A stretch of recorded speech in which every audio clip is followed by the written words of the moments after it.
What? Yeah. She takes the phone, goes right into essentially the owner of this company and is like, this is what he just told me to do. That guy was like fired on the spot, bro. Yeah.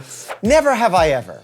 We've done it with a fellow doctor, but this time I'm joined by a firefighter. Fire Department Chronicles in the house, baby. You ready? Let's do it. Boom. Never have I ever removed anything strange from a person's body. Oh, of course. You don't understand what I pulled out of my patient the other day. Okay. It was huge. Huge. Huge. Splinter. Wow. Yeah, You're kind of a buzzkill now. You were like explaining. So good thing in my field is anything that goes in the body stays in the body. We're not even allowed to take things out of people. Really? Yeah, if you're in the field. Just in case there's tamponade from the... Yeah, I ran on guys with 3-foot lightning rods sticking out of their back. They fell What's a through it. lightning rod? Like something that's on the side of a building or this was actually, I'm sorry, this was a pole that was in the ground and he fell off the roof. What? Yeah. Impale. Yeah, we cut it, bring him to the hospital. They do a quick x-ray. They're like, good, pull it out. Didn't even touch anything. Wow, that's so scary. Oh, I've had a bunch of kids with like Legos and stuff in their nose. Oh yeah. I pulled that out. You know what you have removed from someone's body? Their soul? Another person. Oh, I delivered 38 babies. 38 babies? Yeah, last week. During my residency. Jeez, let's go. Never have I ever been physically scarred on the job. I was burned on my knuckles really bad from a fire. Ooh. Yeah. You were punching it? I was punching the fire, and the fire said, "Not today, bro." And they punched me back. We were fighting a shed fire, a bunch of gas and stuff inside of there, super hot. We came out, and I had second-degree burns on my knuckles. Wow. That went through the gloves, yeah. The only cool scar I have on my body is, hold on a second, which hand is it on? Do you see this on my hand? Yeah. Punch in. I fell on a train set when I was like 5, before coming to America, and it penetrated. What kind of train set was this, bro? Russian. I was gonna say it's gotta be Russian. Russian steel. Never have I ever dated a patient. No. I don't refuse to even date coworkers. Yeah. Let alone patients. Patient would be the worst. No way, dude. Yeah. I've never like gone on scene and been like, oh yeah, that's a good one. Like no. No? No. Never have I ever been genuinely scared at work. Oh. Oh yeah. I mean, holy. When was the most scared you've been at work? So we had a fire at a UPS or shipping factory, and the fire was in the middle of the entire factory. For stuff like that, it's producing enough smoke that it's banking down to the ground. We can't really see as we're going in there, so we can follow hose lines into where it's at. And I was about 3/4 of the way, or a quarter of the way into the building, and I ran into a bunch of like shipping equipment. And in that moment, I was like, if this building collapses or something happens, because there's so much smoke around me, You won't even know. yeah, it's gonna be so difficult for me to find my way back out of this before everything collapses. So that was probably one of the first times that I was like, I could actually die doing this. In those scenarios, is there any kind of, dumb guy question, that some kind of goggle you could put on that allows you to see through the smoke? They are trying to develop stuff like that. Okay. But we do have, right now we have They thermal need more imaging. dumb guys asking good questions, man.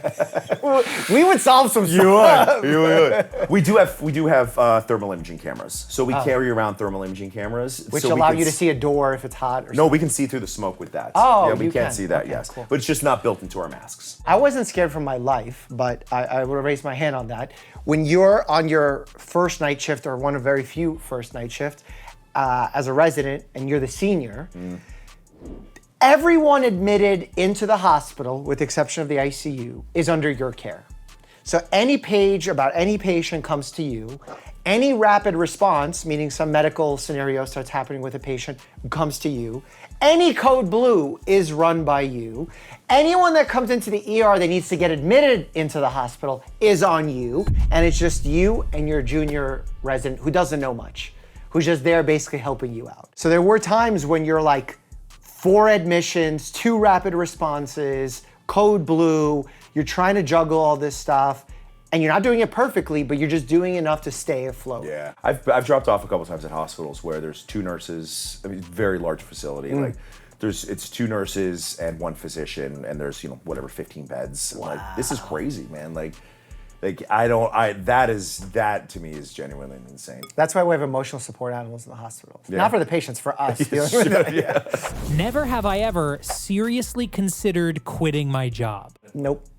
You did. Yeah. There was a time where I was stuck at a station with a crew that I did not like. Oh. And For a long time? For a year and a half. The calls we were running 19, 20 calls a shift, just getting blasted. I wasn't getting no sleep, and then. Why, you drank on the job? No, I didn't drink on the job. You said you were getting no blasted. Oh, sorry, maybe that's different to some people. Like we were getting beat up. I was gonna say, you we're probably getting beat should up. say Yes. that. What made them bad? You are with someone for 24 hours, and imagine your personality types aren't the same. You don't like vibe on the same stuff. You don't watch the same TV. So it's not that they were evil. No. One of them was. But Say his name to the camera. Yeah, I should do. So he knows. Never have I ever had equipment fail when I needed it most. I had such a bad one. You won't be able to empathize. You'll be able to sympathize. I don't know which one is right, but it was a speculum. Are you familiar with what a speculum Yes, is? okay. So I'm about to perform a pap smear. And as I take it out, and technically you're not supposed to use lubricating jelly on speculums when you're doing a pap because it could interfere with the results of the pap. Mm-hmm. But if you do put it on a specific part of the area that doesn't make contact with the cervix, it could be okay. Mm-hmm. So as I'm putting it on, I realize that this plastic speculum has a beveled, broken edge. So that if I went to insert it, it would just slice right through the tissue. Holy crap. Can you imagine what that would have been like? No, I'm glad you saw that.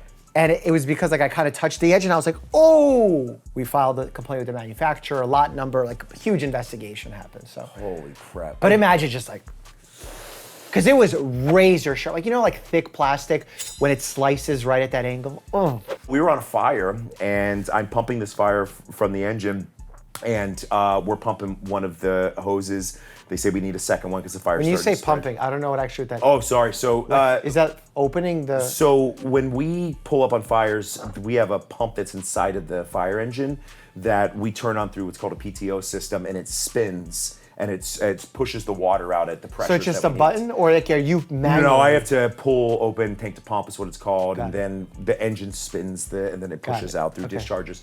So I'm pumping one of those out.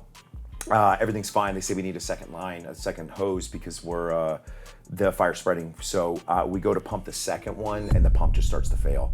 So there was an issue with it. There was a hole in one of the intakes, and it was pulling in air. Yeah. So it wasn't a sealed system. So both of these. It's like a pneumothorax, but inside of That's a what we were pump. screaming. We were like, "It's a pneumothorax." No, I'm Really? scared. Oh, I was about to say sick. Right, too much. We got a pneumothorax.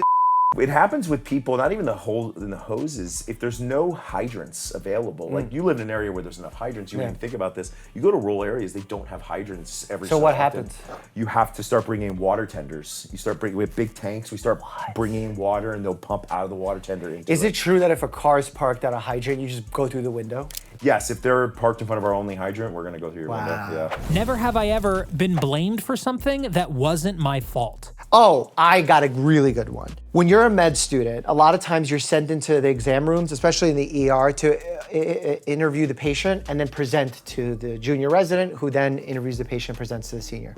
And I would go in, talk to the patient, ask some pertinent questions that are important to the case. They would answer them. I would go present it. And then when the resident would go in, they would tell a different story. And the resident would be like, bro, like, you shouldn't lie about what you asked. I'm like, are you kidding me? And I wanted to take the person and be like, tell them the truth. I asked you this question.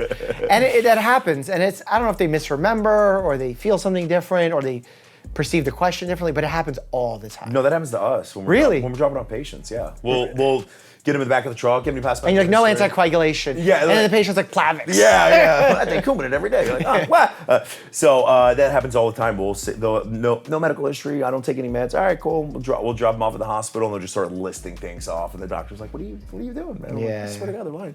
Never have I ever had someone refuse my help when they really needed it. One of my favorite things ever was we show up to this lady, and she says, hey, my husband needs to go to the hospital. I'm like, sir, do you want to go to the hospital? He's like, I want to go to the hospital. I'm like, come on, you should go to the hospital. She's saying, she's like, his foot, he's got to go. He's like, I'm not going, I'm fine. All right, fine. She goes, can can you just look at his foot before you leave? Because we're not allowed to take people, it's kidnapping, that kind of thing. I was like, all right, fine. Is it kidnapping? If someone says I do not want to go to the hospital, they're alert and oriented, then we're not allowed to take them. Assuming they're not a danger to themselves or anything. But isn't, like, if they're sick and you think they need to go, isn't that a danger to themselves? I mean, what are we talking? Like their leg hurts. It's but they gangrenous. So I go to look at his foot. You can see right through his heel to the bone. Like you can see the bone. I was like, Deep DQ. oh no. I was like, dude, you need to go to the hospital, man. And he's like, really? You think I need to go? I was like, oh my God. So, Probably diabetic scenario where he's Yeah. burned off his nerves. Yeah. Because in diabetes, you have high sugar levels in your blood, which can impact inflammation levels, damage these peripheral small nerves that give sensation to your lower extremities and your fingers, which is why uniquely in diabetes, there's a scenario called hand-foot stocking syndrome. And it's like you lose sensation in your hands and feet because of the diabetes. when we got him in the rescue, he was like a super cool dude. He was like, I guess I should go, man. I'm like, yeah, you're. Oh, so he did go. You're about to die. Yes. Oh, yeah. that's good. So at that point, I'm like, you're going to the hospital. Yeah. Just so we're clear, you gotta go, dude. I had a patient similarly, also foot, come into our office and was just recently hospitalized, left AMA against medical advice. And now I'm seeing him and his wounds, he has really bad lower extremity cellulitis, worsening since he was there. Didn't take any of the follow-up medications. And I worked so hard to try and not convince him, but explain why the need for him to get IV antibiotics was so important. Mm-hmm. And he was negotiating with me as if he was so flippant about his life. Like, well, if I stay like this, how long do I have? Oh my God. And I was like, I can't say with any certainty, but it's just, you're putting yourself at unnecessary risk. And he was unhoused, so he was worried about his one car that he lives out of. Where can he park it? I got him free parking in the hospital. Oh, wow. He was very worried that they wouldn't allow him activity to walk around. He would be subjugated to sitting in his bed. I made sure that the resident that would admit him would put activity orders that he would get out of bed with assistance. Like, we try to do everything. And he said he was going, and I checked the next day, didn't go. Never have I ever worked a 12-hour shift without food. Oh. No. So I definitely have. Yeah. Yeah, of course. Yeah. I've gone 18 hours without eating on a shift. Right, I'm sure you have too. Yeah, I've definitely gone long periods of time where I'm not eating. When we go to these, the hospitals, they're cool, they have EMS rooms, so they'll have little snacks. Yeah, something he I just can throw in there jam real something. fast. Yeah. But definitely not a proper meal. No. That's a big thing I hear from a lot of nurses, is like they just don't eat for 12 hours or 16 hours. Like, that's crazy. Never have I ever yelled at a coworker like Dr. Robbie on The Pit. I yelled. Yeah. I yelled. You yelled at somebody? You strike me as such a nice guy, so calm, chill. God, you're the first person ever said that about me. That's insane. We were arguing about something that happened on a call.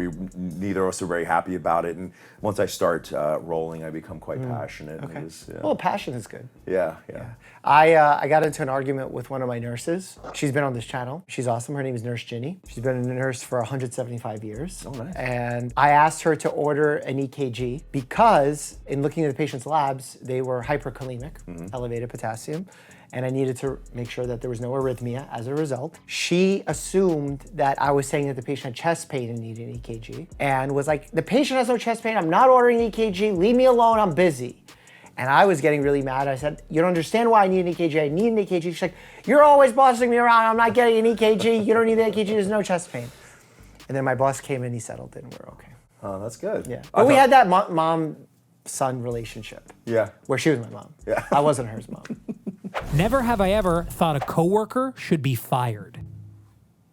I think at all points in time, in some point in time. Yeah, which say the coworker's What's his name? Let's get him. Let's get him out. What's his Let's get him name, out. When I was a med student, I was rotating through all sorts of different medical hospitals and clinics, and I remember I was on my surgery rotation, and I was scrubbing into a procedure. I believe there was a small tumor identified in the chest cavity. And we were going in to take a biopsy of it. And the chief resident was in the room along with the attending. And they started operating, and they're being very casual. All of a sudden, the resident goes, shit. And the surgeon goes, what? He goes, I think I may have nicked the heart. And everyone freaks out. He's like, no, you didn't. Step over, no, you didn't. And they're like, you can't really see, it was really bad access. So they're feeling with their hands, they can't tell. The blood's pouring out. We can't tell if it's just a bleeder or he actually nicked like the pericardium.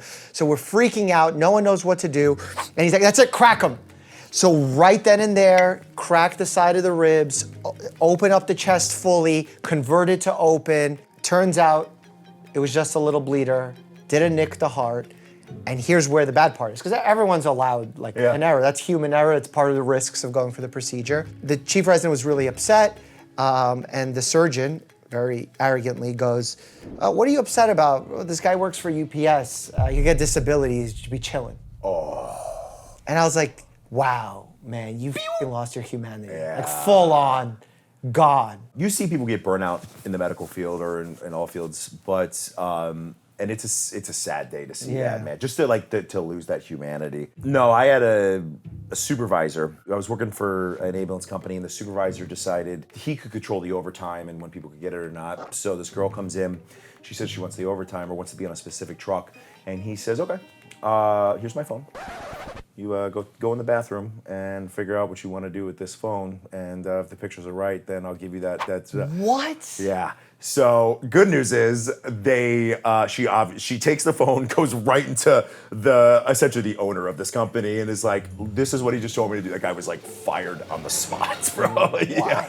Bro, like that means if that comfort level was there, he's doing that before. Oh yeah. Yeah, just openly, like, here you go. But I'm glad she went right into the person that owned the place. Cheers to her for standing up for herself. Yeah. Never have I ever laughed at work when I probably shouldn't have. Yes, that's daily. That's I think dark humor is where that falls. Of course, yeah. The healthcare humor is the darkest. I had a lady cut in half from a vehicle. Oh my God. So you show up there and you're like staring at, like, your brain doesn't even process what you're looking at. She was halfly there. Yes, was hit by a car, hit a pole, cut in half, and you're like, what? Like, it's insane what your brain will do. Yeah. Where it won't allow you to process that this can't be real. There's no way. And just getting back, and that was my third dead person for the day. So, and you're having 20 calls in that. Yeah. So I got back and I was like trying to write the report, and my captain was like, "You good, bro?" Like, I was like, "I'm alive." We both just start laughing, and that was it for the day. So you have to maintain your own sanity, find space in otherwise dark places. Yes. So that's very understandable. Yeah. Like I've had patients tell me a dark story, and the way that first I have a good rapport with the patient. Yeah. And they tell me a dark story that like they should not be telling as sarcastically and flat as they are. Yeah. And it made me laugh. And I apologize to the patient. I go, no, I still laugh at this too. Oh, wow. And they're telling me something tragic. Yeah. But we both found some humor in it. I'm like, I shouldn't be laughing. And he goes, I know, I shouldn't be laughing. And I explained, I'm like, the reason I'm laughing right now is because of the way you're presenting this. And they go, no, I totally get it. So thank God. I learned a lot about firefighters, but if you want to learn some more, click here to check out my reaction to Chicago Fire. As always, stay happy and healthy.